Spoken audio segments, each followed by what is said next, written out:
سیر کرائی بعبدہ، عبد کو، اپنے پیارے عبد کو۔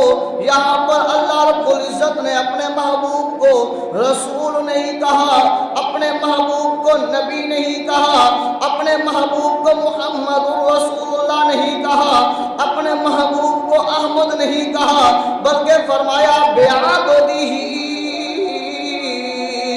اپنے عبد کو، اپنے خاص بندے کو میں لے گیا راتوں رات مسجد حرام سے مسجد اقصیٰ تک۔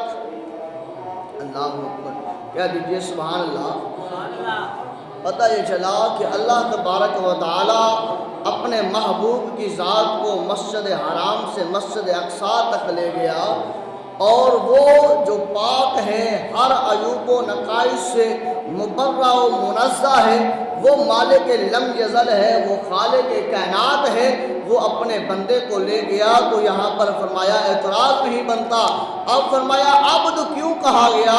تو مفسرین کرام یہاں پر لکھتے ہیں کہ جب محبوب علیہ السلام اللہ کی بارگاہ میں موجود تھے، اللہ تبارک و تعالی نے فرمایا اے میرے محبوب بتانا تجھے کیا پسند ہے، بتانا محبوب تجھے کیا پسند ہے؟ تو میرے محبوب علیہ السلام نے فرمایا اے اللہ مجھے تیری بندگی کرنے والا پسند ہے، کہ مجھے تو اپنی بندگی کرنے والوں میں شامل فرما لے۔ اللہ اکبر۔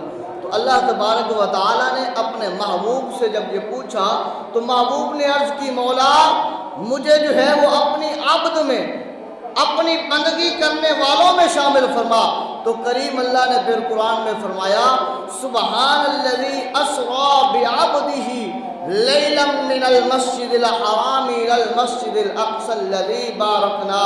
فرمایا کریم اللہ نے پاک ہے وہ ذات جو اپنے بندے کو، اپنے خاص بندے کو لے گئی راتوں رات مسجد حرام سے مسجد اقصیٰ۔